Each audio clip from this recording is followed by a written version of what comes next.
10 లక్షల మందితో కేసీఆర్ సభ. వరంగల్లో సరైన ప్రదేశాన్ని చూడాలని పార్టీ నాయకులకు ఆదేశం. ఏప్రిల్ 27తో 25 ఏళ్లలోకి అడుగు పెట్టబోతున్న బీఆర్ఎస్ పార్టీ. ఎర్రవల్లిలోని కేసీఆర్ నివాసంలో పార్టీ కీలక నేతలతో సమావేశం. 14 నెలలకే కాంగ్రెస్ పాలన అంటే ఏందో అర్థమైంది. తెలంగాణ అస్తిత్వం కోసం కొట్లాడేది ఒక్క మన పార్టీయే. ప్రజలన్నీ గమనిస్తున్నారు, భవిష్యత్తు మనదే. తెలంగాణలో బీజేపీ నీటి మీద బుడగ లాంటిదే. దానికి భయపడాల్సినటువంటి అవసరం లేదు. బీఆర్ఎస్ కొట్లాట ప్రజల శ్రేయస్సు కొరకే ఉండాలి. రైతులు ఆగమవుతున్నారు, వాళ్ళ పోరాటం చేయాలి. వ్యవసాయాన్ని కాంగ్రెస్ ప్రభుత్వం మొత్తం ఆగం చేసింది. వరంగల్ సభ తర్వాత పార్టీ కమిటీలను వేసుకుందాం. గ్రామ స్థాయి నుంచి సంస్థాగతంగా పార్టీ బలపడాలి. పార్టీలో యువత, మహిళా భాగస్వామ్యం పెంచాలి.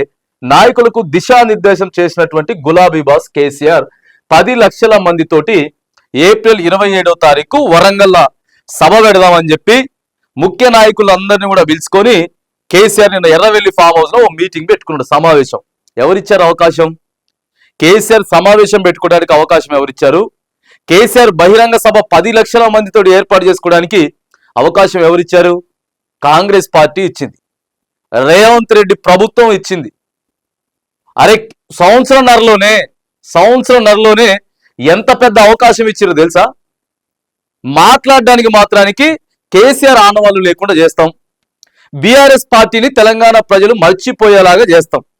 ఇవాళ మంచిగా బిందాస్గా మీటింగ్ పెడుతున్నారు.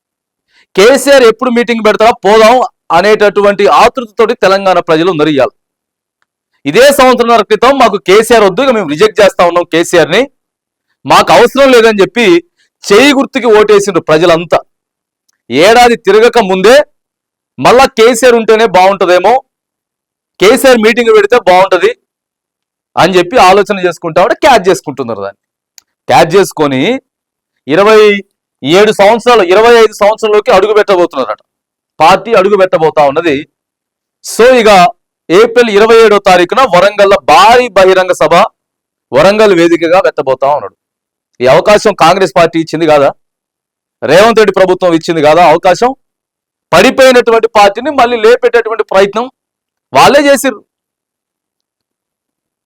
బీఆర్ఎస్ పార్టీ ఆవిర్భవించి ఏప్రిల్ 27వ తేదీకి 25 ఏళ్లు కావస్తుంది. ఈ నేపథ్యంలో రజతోత్సవ వేడుకలు ఘనంగా నిర్వహించాలని బీఆర్ఎస్ అధినేత కేసీఆర్ నిర్ణయించారు. అందులో భాగంగా వరంగల్ జిల్లాలో లక్షలాది మందితో భారీ బహిరంగ సభ నిర్వహించాలని డిసైడ్ చేశారు. ఈ మేరకు వరంగల్ సమీపంలోని విశాలమైన అనువైన ప్రదేశాలను పరిశీలించి త్వరలో సభా వేదిక స్థలాన్ని నిర్ణయించుకున్నట్లు కూడా తెలిపిండ్రు. వరంగల్ అయితే కరెక్ట్గా సెంటర్ పాయింట్ లో ఉంటది. ఇటు హైదరాబాద్ నుంచి రావాలన్నా కరెక్ట్గా సెంటర్ పాయింట్ లో ఉంటది కాబట్టి మంచిగా ఆడికెళ్ళే రైతులంతా కూడా మంచి ఊపు మీద ఉన్నారు. ఇక రైతు భరోసా రావట్లేదు, మీరు ఇచ్చింది రావట్లేదు సార్. నిన్న మీరు ఒక మ్యారేజ్కి పోయిండు, ఆల్రెడీ సోషల్ మీడియాలో మొత్తం వైరల్ అవుతున్నది. రేవంత్ రెడ్డి గారు మ్యారేజ్కి పోతే సరే వేరే సభల దగ్గర అంటే మాట్లాడొచ్చు, కానీ మ్యారేజ్కి పోయిన దగ్గర కూడా జై కేసీఆర్ జై కేటీఆర్ అంటా ఉన్నారు. జై కేసీఆర్ జై కేటీఆర్ అంటా ఉంటే ఏం చేయాలో తెలవక నవ్వుకుంటూ పోతాడు ముఖ్యమంత్రి గారు. ఇగో అది పరిస్థితి ఉన్నది. కేసీఆర్ని మేము మొత్తమే ఆగం చేస్తాం, అసలు కాన్ రాకుండా చేస్తామని చెప్పి ఇగో తెలంగాణ ఆంక్షల కోసం కొట్లాడింది, అస్తిత్వం కోసం మొత్తం చెప్తాడు. కేసీఆర్ అంటే మాటలు మామూలుగా చెప్తాడు, అసలుకే మాటల మీదనే నడిపించినటువంటి వ్యక్తి మళ్ళీ ఇప్పుడు షురూ చేసిండు. మళ్ళీ మొత్తం మంది తెలంగాణ అస్తిత్వం బీజేపీ కేవలం బుడగ లాంటిదే, బీజేపీకి కేవలం రేవంత్ రెడ్డి సపోర్ట్ చేస్తున్నాడు అనేది నెంబర్ 1గా తీసుకుపోయారు ప్రజలలోకి.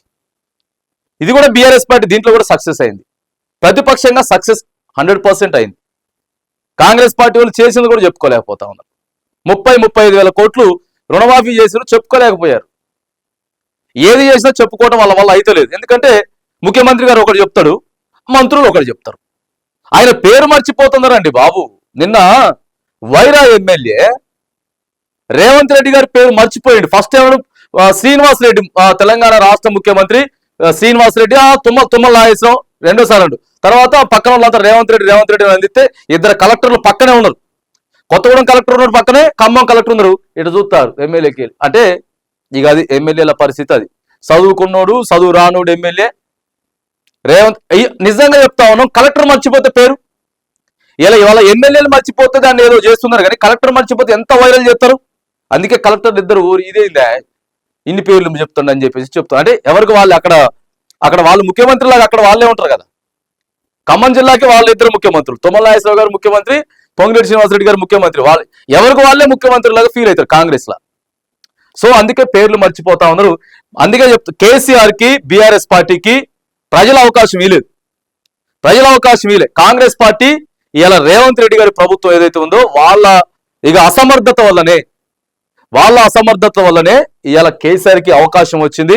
ఇంకా సుదీర్ఘ కాలం పాటు, ఎందుకంటే ఒకసారి మిస్టేక్ జరిగింది కదా, ఒకసారి పాలన చేయడం చేత కావట్లేదు కాబట్టి ఏమనుకుంటారు ప్రజలు, అరే వద్దురా బాబు, కనీసం అంటారు కదా గుడ్డి కంటే మెల్లే నయం అని చెప్పి, గుడ్డి కంటే మెల్లే నయం కదా అని చెప్పి మళ్ళా ఏ దిక్కు లేకపోతే మళ్ళీ కేసీఆర్ దిక్కు అని ఈ భారీ బహిరంగ సభతో మాత్రానికి ఇంకా కొద్దిగా బీఆర్ఎస్ పార్టీకి పెచ్చింగ్ వచ్చేటటువంటి అవకాశం అయితే ఉంది. పక్కా ప్రణాళికతోటి, కేసీఆర్ మాస్టర్ ప్లాన్ తోటి, ప్రధానంగా ఎండాకాలం పంటలన్నీ ఎండిపోతున్నాయి, పీక్ స్టేజ్కి వస్తాయి ఏప్రిల్ చివరికి వచ్చేసరికి, వీటన్నిటిని కూడా క్యాచ్ చేసుకొని దాదాపుగా 10 లక్షల మందితోటి బీఆర్ఎస్ పార్టీ ఓరుగల్లు గడ్డ మీద ఒక భారీ బహిరంగ సభకైతే మరి సిద్ధం చేస్తున్నట్లు పార్టీ కార్యాచరణ, ఆ తర్వాత బీఆర్ఎస్ పార్టీ అధినేత దిశానిర్దేశం చేసినట్లు కూడా మనకి ఇక్కడ వార్త కనబడతా ఉంది.